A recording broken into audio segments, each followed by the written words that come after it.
Wonderful. All right. So, welcome again to tonight's class, which is an intro to Taoist meditation, an intro to Taoist meditation.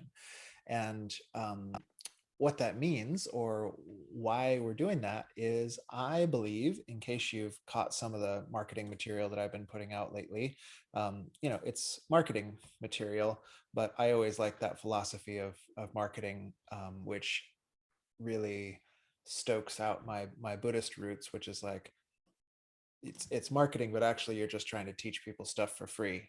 Because normally people don't listen unless you're selling them something. But if it's marketing, then they're like, oh, he's trying to sell me something. I guess I'll listen. So if you've caught any of that stuff lately, you'll know my sense is that many of us need some meditative skills more than ever. And so whether you feel directly affected by pandemicness or like widespread political polarization or all the weird stuff that seems to be going on in the world, or maybe you're on a cute little island in Washington that doesn't have that affect you. Oh nope, and the ones in Indonesia, they got by for a while. They were like, nope, doesn't affect us, but now I think they're in it too. But even if you were in a little pocket, um, the vibes going on around us are still like there's some serious vibes out there. So I since this whole pandemic business started, my feeling was to kind of create little online temples and monasteries where because things like social distancing or things like trying to keep your ethical heart open while interfacing with someone who strongly holds another viewpoint. Dave can barely hear me. Can the rest of you hear me?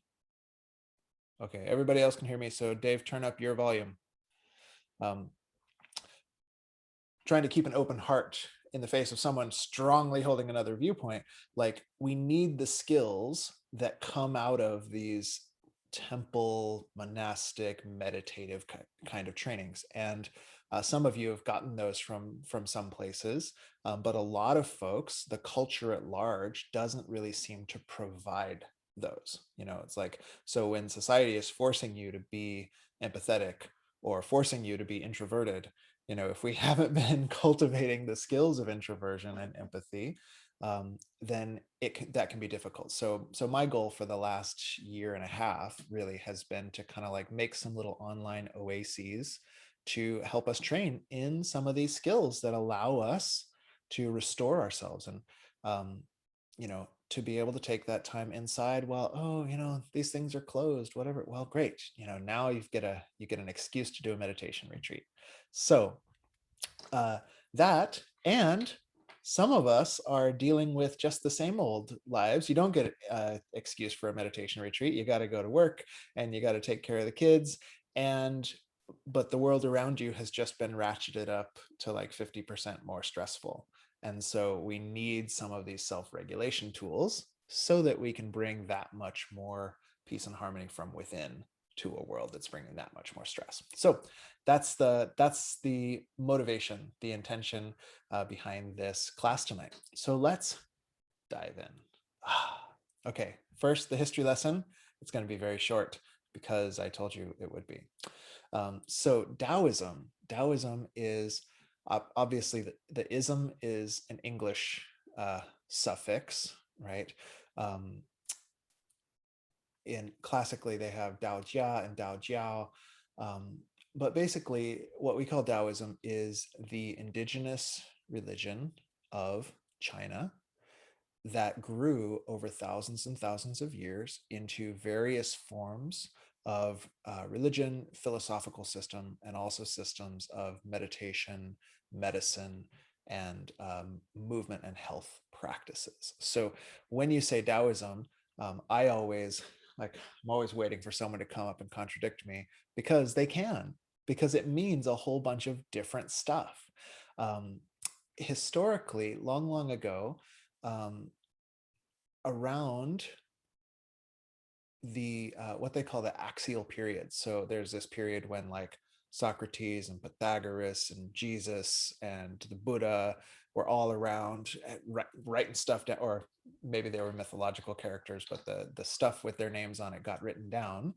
And also, there was stuff written down attributed to a homie named Lao Tzu.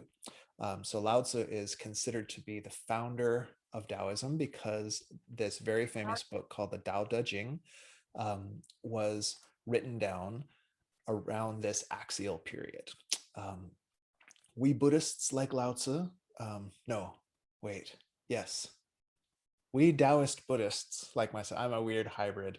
The myth goes that the Tao Te Ching got written down. Lao Tzu was leaving China, heading toward India, and like the border guard stopped him and said like, "Hey, before you go, can you give me some wisdom?" And he like dictated the 81 chapters.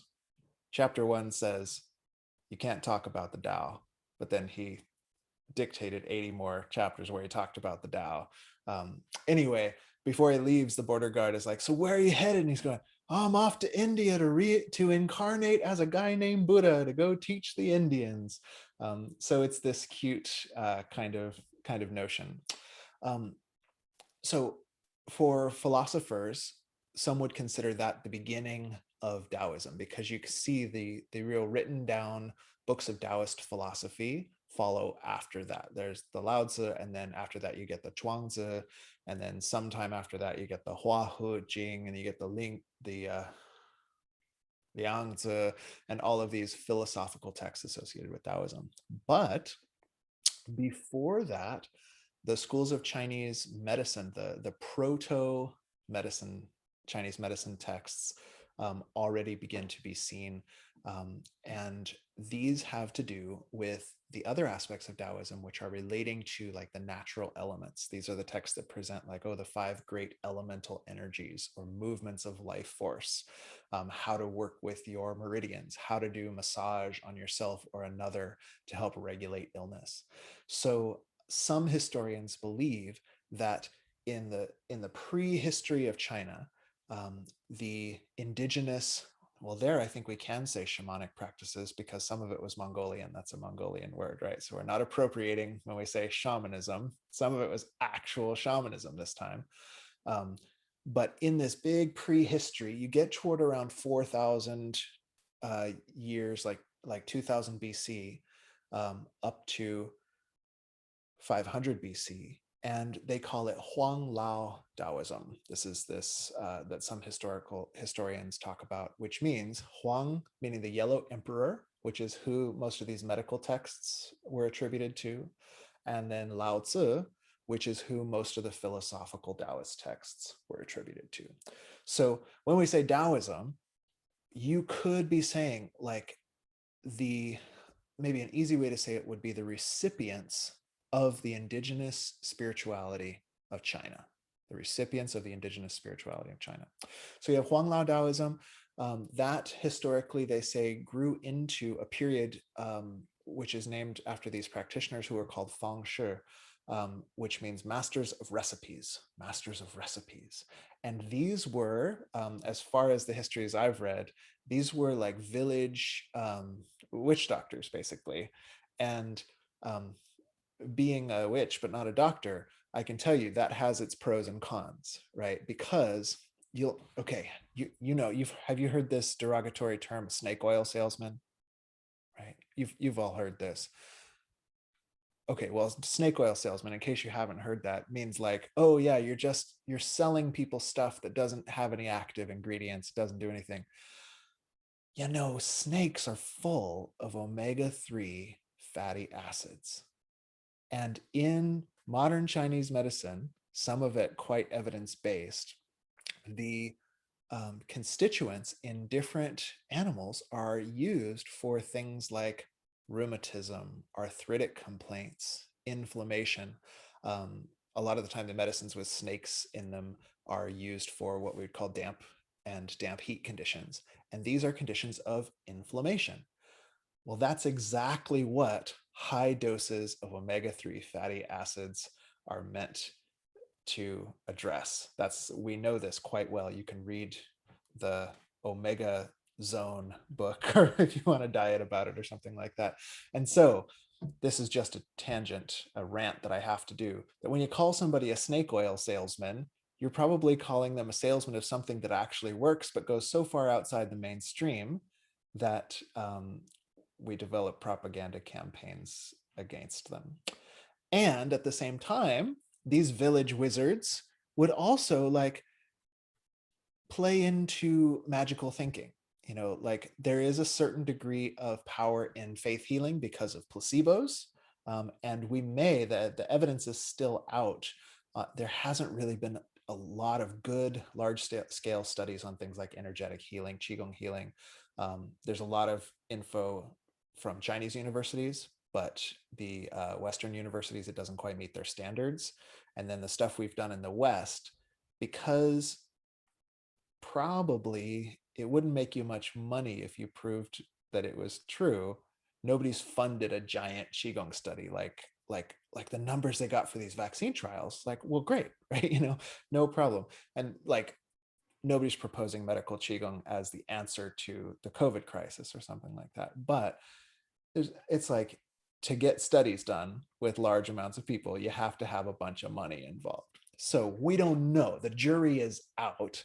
But we can say that there are plenty of village wizards, plenty of pastors who are just making money on people's faith without really offering them much in return. So in the Feng Shui era, you've got these sort of weird liminal figures who are like, some of them like, whoa, are these the progenitors of Chinese medicine? Or are they the original BS artists? And a lot of them were probably some percentage of each. You know, some of us BS ourselves so well that we're being very authentic while we're selling people stuff that doesn't work. So you get the Feng Shui. What's cool about the Feng Shui, though, is that they are likely, in the histories, they are likely the progenitors of what comes to be known as religious Taoism. So some of the stuff that these folks could do are like the classic shamanic repertoire. They would go into spirit trances, they would do automatic writing, they would create talismans for people, things like that. And this, as you see in all of the, basically, as far as I know, all of the indigenous traditions around the world, these are all the classic repertoire of how you communicate between the world beyond and this visible world, right? And so this becomes, there's Taoism is an interesting animal because the third sort of historical movement is then what we tend to call religious Taoism, where they begin to institutionalize certain aspects of Taoist philosophy, just like all religions did. Just like at the Council of Nicaea, they said, okay, these are our texts that we're going to follow, and that's what's going to be called Christianity. These texts are no longer going to be Christianity. Just like in Buddhism, you know, we Chan Buddhists from China, we like, oh, the Lankavatara Sutra, that's our jam, baby. I love that stuff. And then in like Tibetan Buddhism, they're like, Lankava what? Like, what are you even talking about, bro? Actually, they like that one, okay. But there are a few texts that like each school kind of gets their own. So in Taoism as well, some schools grabbed onto some aspects, some schools grabbed onto other aspects, and they also grabbed onto specific rituals within that corpus of, well, these spirit writings and these talismans are ours from our ancestors and our spiritual guides. And these ones say, oh, no, we don't like that talisman, but we'll do this talisman. And so you get this rich, diverse group of traditions that is filled with various meditation techniques. Okay, so this is my pep talk at the beginning of the Daoist meditation class on why I can't really say Taoism, because it means 10,000 different things. Maybe that's what Lao Tzu said. He's like, look, the Tao that you can say Tao about isn't the Tao. But in the modern period, I'm trained as a medical Qigong master, which comes out of a more recent Chinese innovation of attempting to codify these classical techniques and look at them in the light of maybe not rigorous science as we've come to know it, but evidence-based practices. And I'm also the recipient of a complete reality Taoist lineage through my teacher. So both of these kind of inform what I like to do. And we get to take the medical Qigong viewpoint, which is that you don't necessarily have to buy into a particular set of, these are our texts, these are our rituals, these are our spirit writings. You can, though, find which techniques out of the history, out of the corpus of Taoist techniques, which ones seem to be the most effective, and most importantly, which ones are going to work for your life, which ones are going to work the best for your life. So all it is to say is that we've got a rich 10,000 odd years of history, and that leads us to today. So today we are going to work with the 3 keys to Daoist meditation. If you read that little blog I put out, the 3 keys are in there. They are: unite the body, breath, and mind. Number 1, unite the body, breath, and mind. Number 2, follow the way of ease. And number 3, return to nature or to naturalness. So let's go through them, and we're going to do this experientially. So let's do our first meditation. If you'd like, find yourself in a seat. I'm on this cool little bench so I can sit up tall. If you like to be in a lotus pose or something, feel free to do that, or even standing meditation. All of these are great. And let's take and just rock your butt bones side to side. And this will make a little sine wave up through your spine. That feels pretty good. And so we're on our first key of Taoist meditation, which is we're going to utilize tools from the body, breath, and the mind. So almost never meditating in a Taoist context do you just sit there, because they think you would be bringing whatever habitual body tensions with you into your meditation. So you always do a little movement. Okay, now let's take the spine and do a wave forth and back. Ooh, forth and back. That's pretty nice. And then you can even make it big. You can do a big dragon spine. So as we wake up the body and free it of habitual tensions, it's going to make it easier for us to take our mind into relaxation.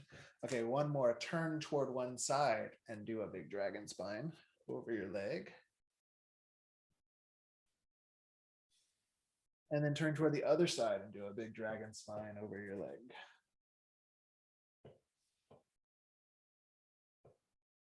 Good. Okay, come back to center. And let's do the pulling down the heavens movement with a sigh. So you're just going to inhale your arms up. As you exhale, you sigh down.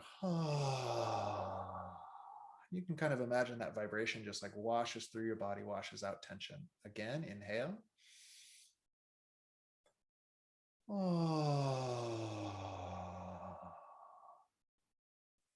And one more time.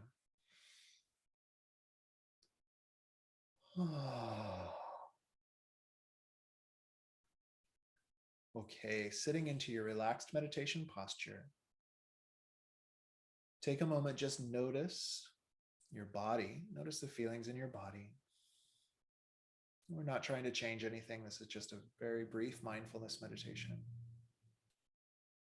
Also notice your breathing.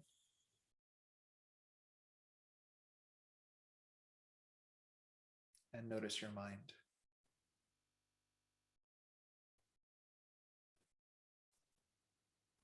So we're going to start our class tonight with the inner smile meditation. And the trick to the inner smile is you're going to make an outer smile. So this works even on days when you don't feel particularly happy. You just take one corner of your mouth and you lift it up. And then you take the other corner of your mouth and you lift it up. And then you just kind of crinkle your eyes a little bit. And I mean, like best case scenario, that feels so silly that you just become happy. But you can also add, the visualization is like someone who you just would love to see, who just lights you up. Or if that's not easy for you, you could think of like a golden shining sun, like smiling at you. Or even some people, like in our Buddhist tradition, we have like meditational deities. And so it's like, oh, the image of great compassion is shining at me, Lord Shiva, the Lord of Peace, is smiling at me. Whatever works for you.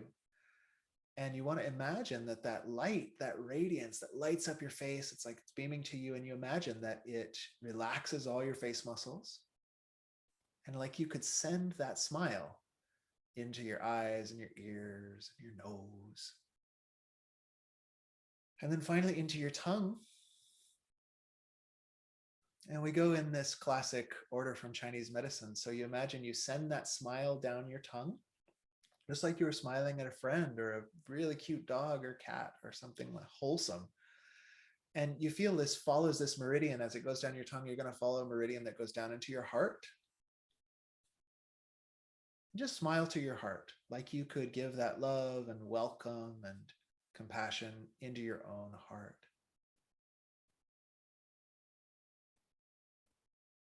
Maybe even feel the heart soften a little bit and smile itself. And then feel that smiling energy. Make sure your face is still smiling just a little bit, the corners of those mouths. Feel that energy expand laterally and into your lungs.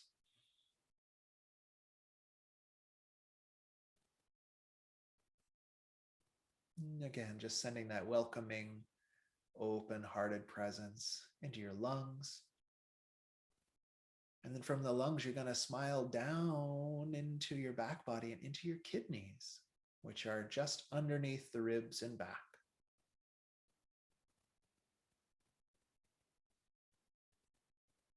You're going to smile into your liver, which is under the right rib cage.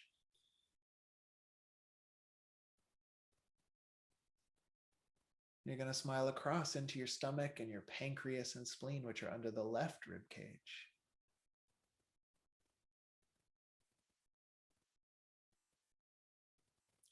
Smile back into those kidneys one more time because I went out of order on accident.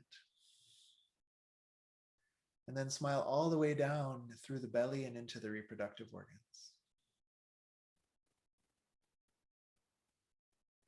Okay, come back to your face. And again, light up that sense of like, oh man, I'm about to meet a Great Pyrenees dog or whatever would make you grin.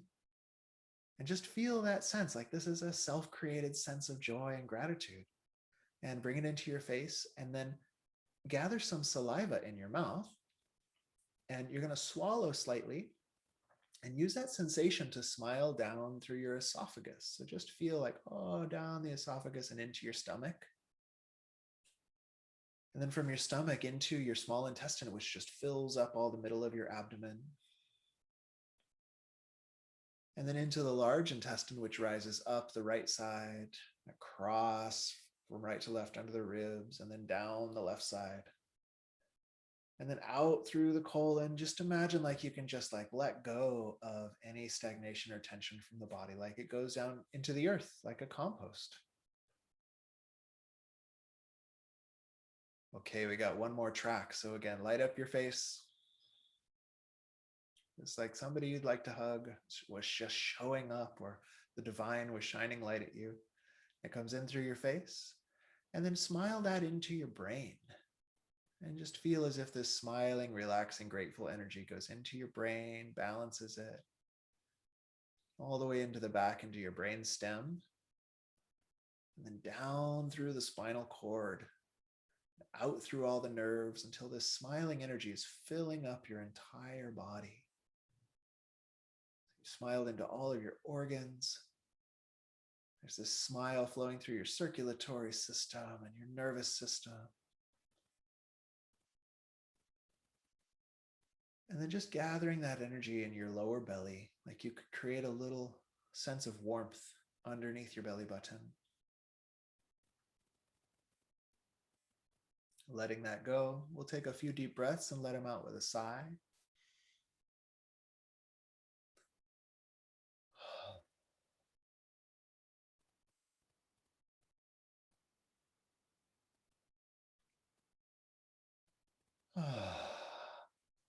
Good. And then when you're ready, come back to conversational mode and we'll continue our class. Hey, inner smile meditation. What do you think? How do you feel? Anybody want to give a report? How does that feel? You could put it in the chat, or you could just jump on and say how you feel. What did you notice with the inner smile? I always find it just helps me land in the space of my own body, just more. Yeah.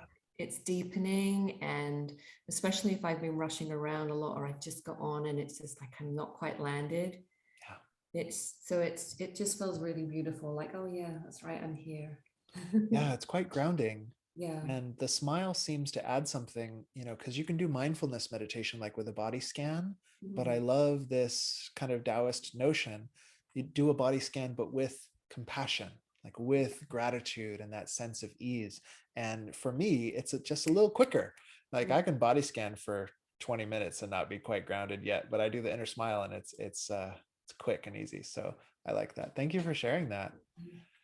Oh, let's see. What else do we say? Lot less mind busyness. Oh, how nice. And that only took what, probably 7 minutes or something like that.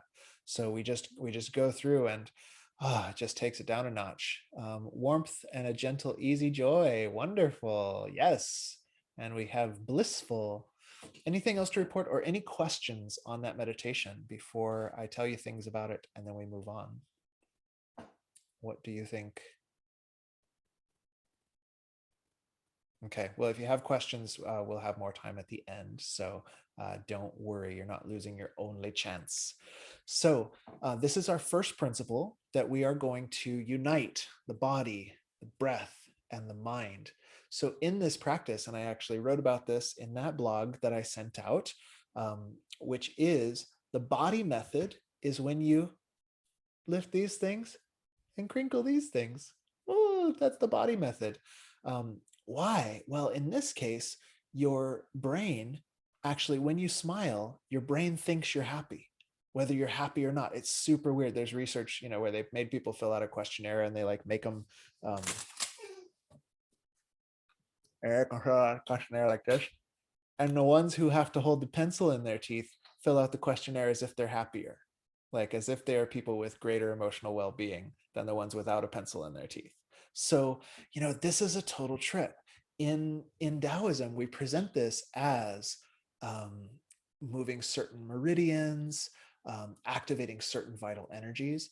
The word that I use for this nowadays is I like to call it archetypal postures. Archetypal postures. Why archetypal? Because that's that realm of like the subtle emotional mind. So some of my other famous research that I like is on the Wonder Woman posture, where you go like this, you put your hands on your hips, you look up, you smile, you take a big breath in.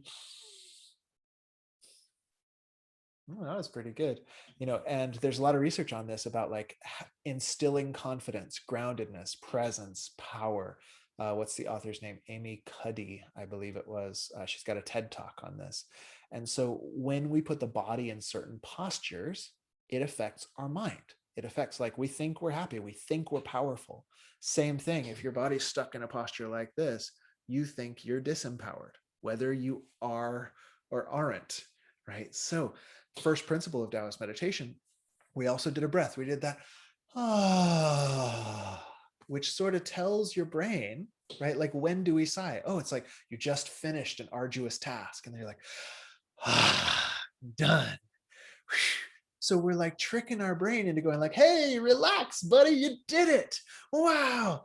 So we're uniting the body, the breath, and the mind. Now, I wanted to also do part of my practice during class. So let's do the 6 healing sounds practice as well. And these are like, we're going to do a couple more practices tonight, but inner smile, 6 healing sounds. If you get those, you almost, like, that's a whole meditation path you could use for the rest of your whole days. So let's try them. So this is going to regulate the breath, and also a very evidence-based practice of making your exhales long and soft. Exhales long and soft tends to regulate your vagus nerve, which can actually take you out of a panic attack in some cases, right? It tells the body, hey, we're okay. We're breathing out long and soft. So really kind of a cool deal. And then we add in this archetypal element, which you get in traditional practices, where we're going to use different sounds. This actually comes from an old Buddhist practice, but the Taoists co-opted it. And these sounds are kind of like onomatopoeia for the elements, right? So the metal element sound goes and it's like drawing your sword from its sheath. The water element goes, and it's like a wave, or like a waterfall, like crashing, right? The wood element goes like the breeze flowing through the trees. The fire element goes like your campfire, subtly glowing. And then the earth element that we'll do goes like the wind in a cave, and something like that. So they're kind of archetypal. Other folks feel like it's making these certain shapes with your mouth also works on the subconscious. I don't know that we have much evidence for that, but whatever, they work pretty good, and we're going to try them. So let's give it a try. So sit up in your meditation posture. You're already prepped. You're already prepped. So we're going to visualize light, and then we exhale with a sound, and we do a posture. Follow along, monkey see, monkey do. Here we go. So you inhale to your lungs. Imagine a white light fill your lungs. Then you're going to press up toward the sky and you make this sound. On the last part of your exhale, you just drop down like you're releasing any excess tension. Okay, again, inhale, white light. Exhale with the sound. Press up, up, up, up, up, and then you release and you just drop any tension. Again, like it's a compost that goes into the earth. Here we go. Inhale, white light. Feel free to go at your own pace. Release, release, release. Two more. Inhale.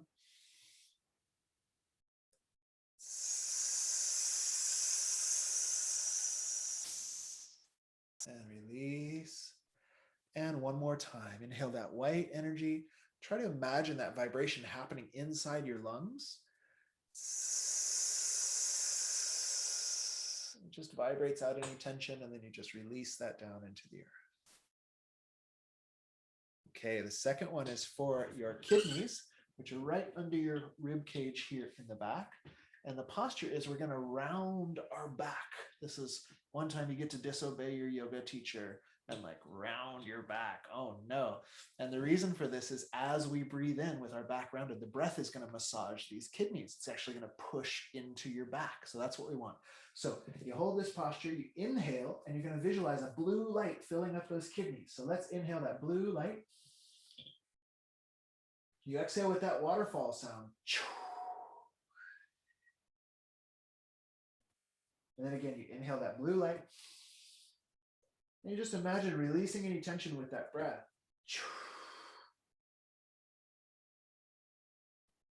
Inhaling blue. Exhale to release. Two more times.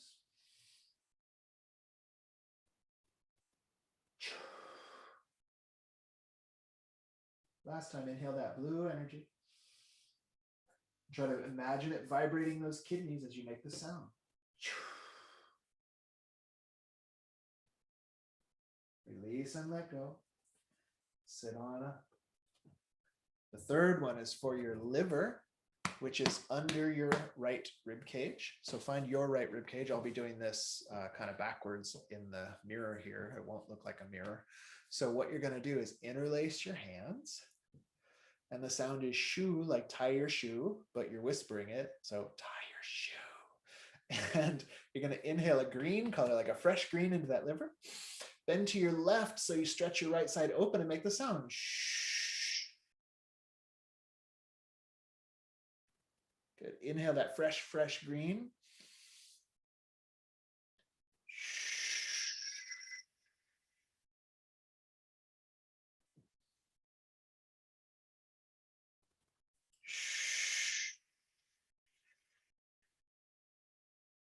Two more times. Here we go.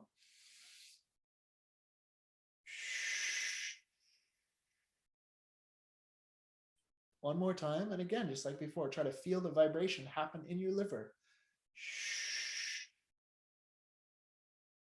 You'll inhale it up. On the exhale, imagine just draining any excess tension down into the earth like a nourishing compost. onto the heart. We're going to imagine breathing in a pink light into your heart. This helps to wake up that fire element, and we're going to exhale with that ha sound, the campfire sound. So here we go. Inhale that red light, and then just expanding the heart. And again, like you could just drop tension down into the earth. Inhale, here it goes. Red light or pink light into your heart.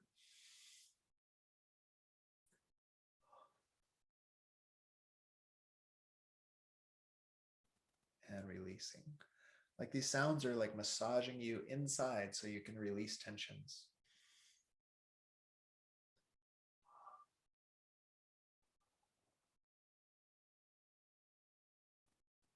Letting go 2 more times.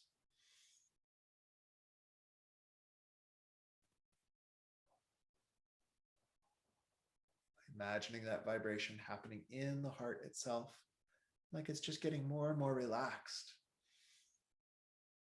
Last time. Release and let go.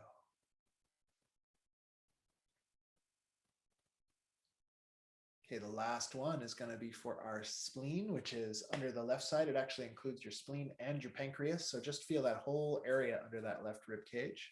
We interlace the hands and come up again.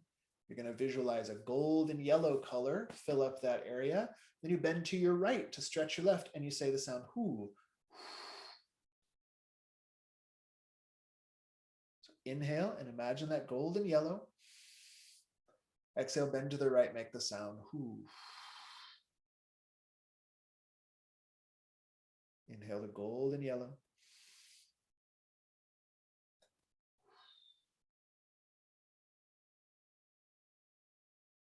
Two more.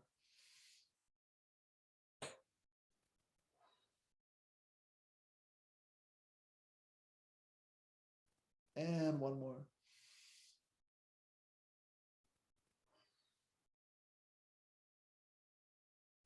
Come on up. Exhale through the mouth and release. And just placing your hands wherever they're comfortable. And once again, like before, placing the awareness down below the belly button. This time just imagining a little ball of light. Can be whatever size you want. Could be a tennis ball or a marble. And just imagining this ball of light spinning and spiraling within the cauldron of your lower belly. This is your center of gravity. It's considered to be your center of power. We just take a moment visualizing this ball of light circulating. This helps to collect the mind and the energy into this center of power.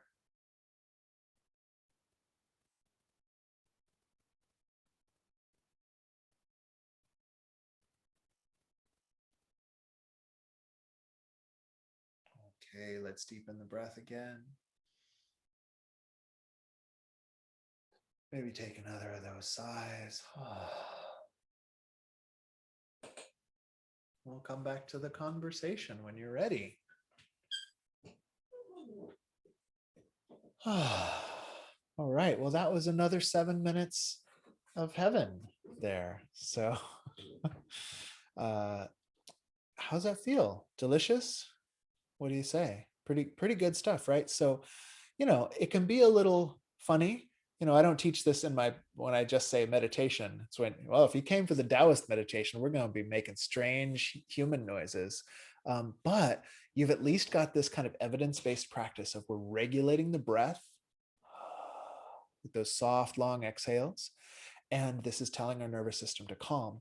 And then the other thing that we're doing, some of these movements in this sequence are more to try to access those areas of the body. So like when we did the liver, you bend this way, you do the kidneys, and you're getting your quadratus lumborum muscles to actually pull down on the rib cage and getting the diaphragm to press back into your kidneys, which are retroperitoneal. That's my big word for the day. It means behind the abdominal sac. But then there are other of the movements, like this one will kind of get the lung and pec area, but mostly it's about making yourself big, because in Chinese medicine, when the lung meridian gets afflicted, we get downtrodden or like small. And so as we do these sounds, later you learn there's all these emotional associations and visualizations and stuff you can do. But it's this sort of psychological posture, this archetypal posture, where as you're doing this thing, you're expanding yourself. So it's a really cool type of meditation. And this is a lot of what we inherited from those feng shui, from these like kind of shamanic practitioners. Because what's the job of a practitioner like that? It's to dance in that dreaming realm, the realm of archetypes and art and dreams. And when you do that, you can start to find like, oh, wow, I'm feeling dejected by sadness. And whenever that happens, my asthma flares up. And they can start to intuit like, well, have you tried going like this and making it S sounds? And surprisingly, because of how our mind and body connect, through that realm of emotions, we can make some amazing changes in what we're dealing with. Okay, so this is principle 1. Utilize the mind, breath, and body connection. Makes sense? Are these good practical examples for that? Excellent. And of course, I wouldn't be complete unless I said, best if you can get all of them. So if you can get one of them, you're doing great, right? If you can't get out of a mood and you take yourself for a walk, well, that's great. You used the body to affect the mind, right? If you can't get out of your mood, so you take yourself for a walk and you do a breathing technique, you're probably going to get twice as good a result.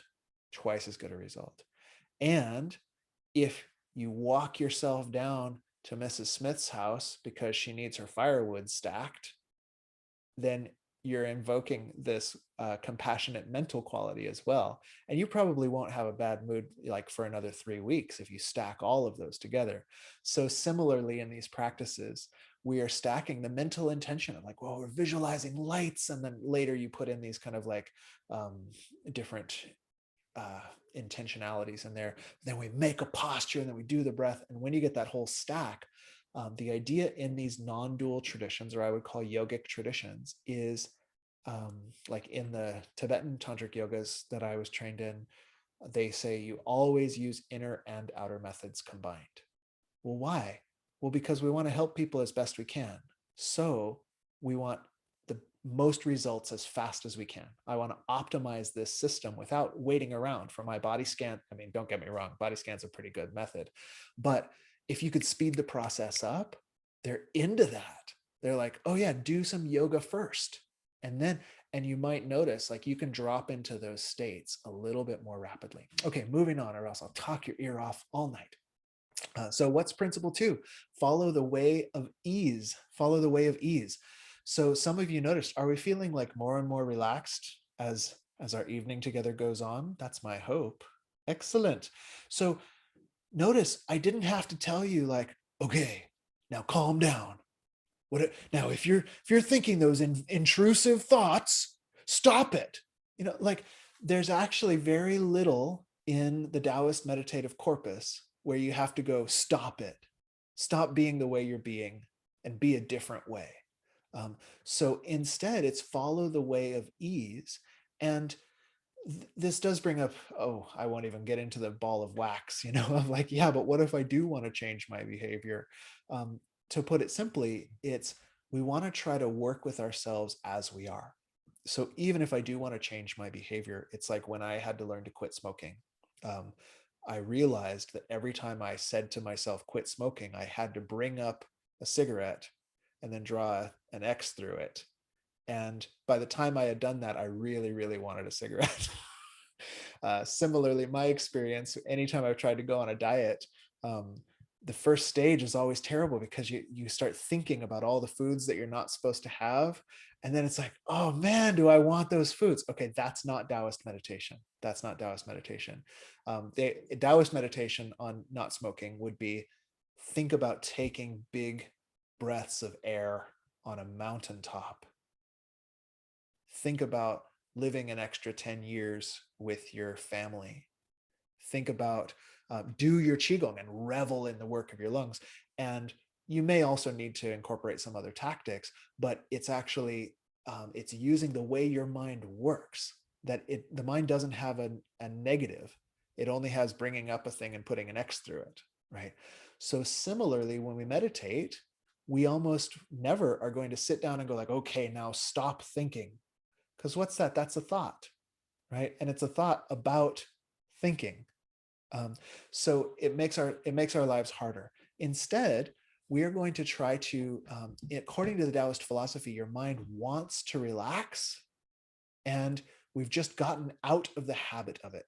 We've been trained all wrong. The mind wants to relax, but we've just gotten out of the habit. And so these various methods, like starting with these mind-body connection stuff, these moving meditations, all the Qigong repertoire, and then the more inner practices like we're about to do, the whole thing is like teaching you the trick of how to relax the mind.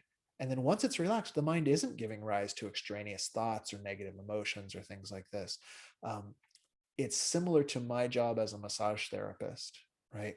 Um, we could say that shoulders are meant to function optimally, like human shoulders, right? They've got Christmas tree rhomboids running on them, and then they got traps up top and traps down the bottom. Like they're meant to just function beautifully. But if you get a trigger point in them, it doesn't seem like that. It seems like shoulders were meant for pain.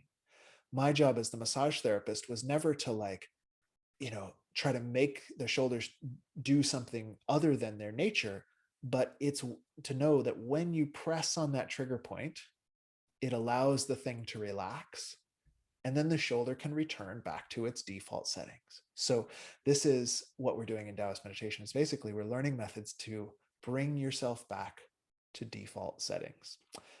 Let's do a meditation. This will be, we're going to do both final principles in one, and we'll do another almost 7 minutes. We'll do a 5-minute meditation. So here we go. Get your posture set up. Stack your top part directly over your bottom part, and as relaxed as possible. If you need to be in your easy chair for this, that's just fine. You don't have to be like rigidly tensing your muscles or anything like that. Be at ease in your body, and your mind will come to ease that much more quickly. Okay, let your eyes be either closed or closed halfway, whichever one feels more comfortable for you, and the gaze should be down. So we're using that mind-body connection. When the gaze goes down, the mind gets calmer. Focus on the breath and let those exhales come a little slower and longer.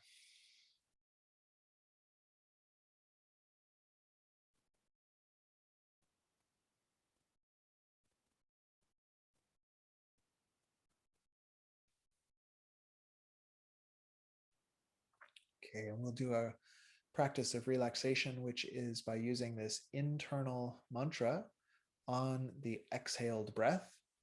And so I'm going to say it out loud, but you're just saying it in your mind. You're going to inhale and don't do anything on the inhale. And when you exhale in your mind, you want to say the word calm. Calm. So the inhale just inhales. On the exhale, you hear or say in your mind, calm. And we'll just continue that.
And just keep yourself coming back on the exhale to that phrase, calm. And notice that even if something else comes up, if you start having thoughts or feelings in your body, or even sounds or activities in the environment, even while those are going on, you can be calm. So in a way, this becomes an unconditional state, right? It's okay, well, part of my mind is tense and I can be calm with it. Oh, part of my body's distracted, I can be calm with it. And other times you might just drop into nothing but calm. So we'll do just a few more breaths like this.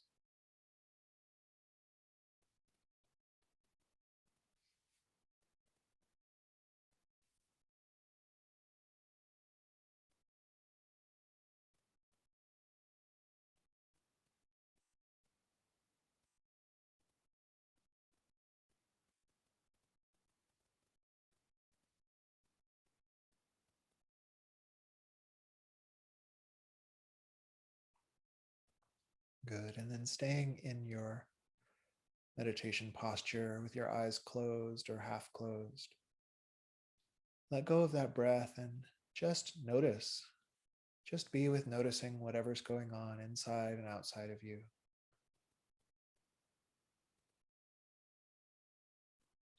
See if you can just tap into that unconditional quality of witnessing or noticing.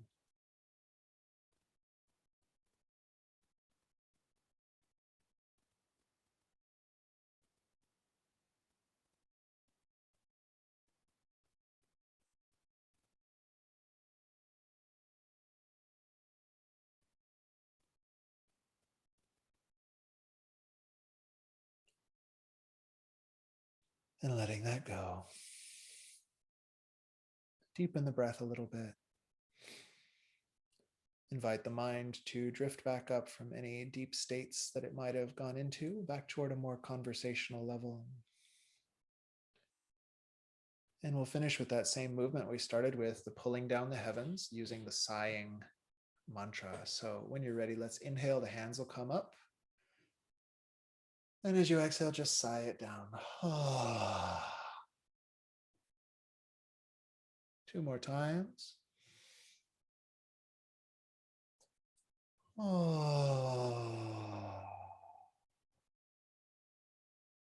more time.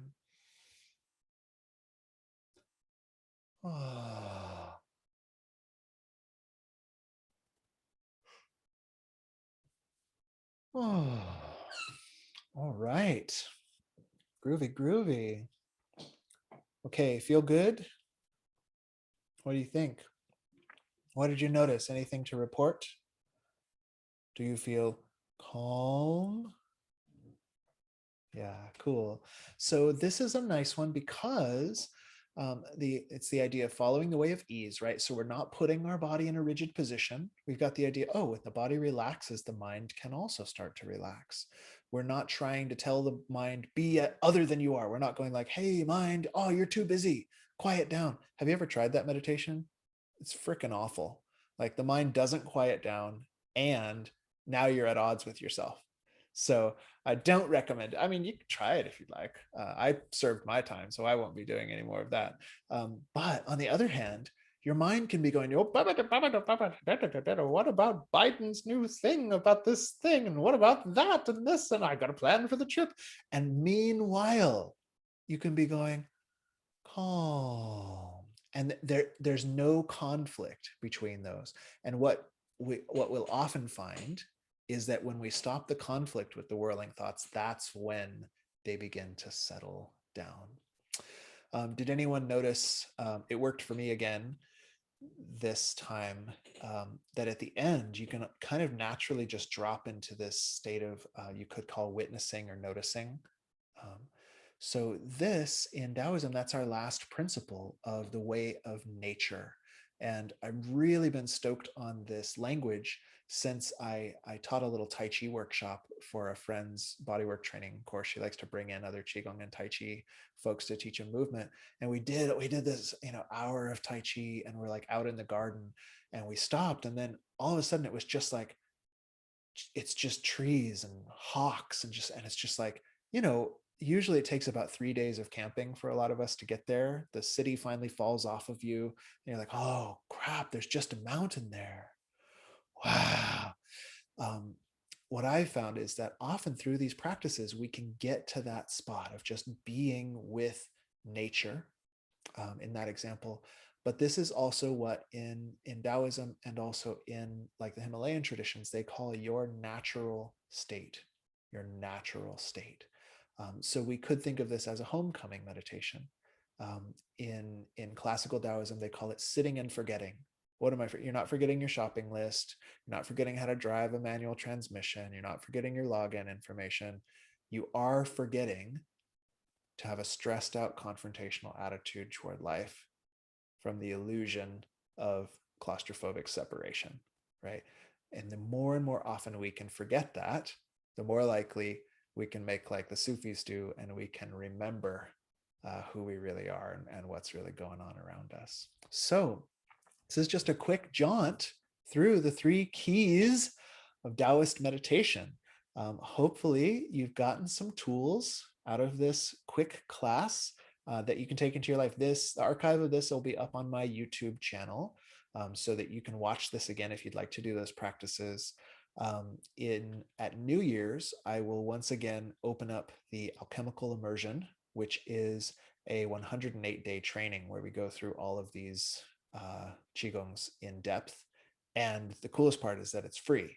So this isn't even my sales pitch yet. Hang on, we're over time, but hang out for the sales pitch. This is just the free part, the online monastery that I felt so called from my heart, blah, blah, blah, blah, blah. This year, come January, I'm going to actually do it in a series of 21-day chunks. So the bar is even lower. You don't have to even like do a whole 108 days unless you're like gung-ho about it.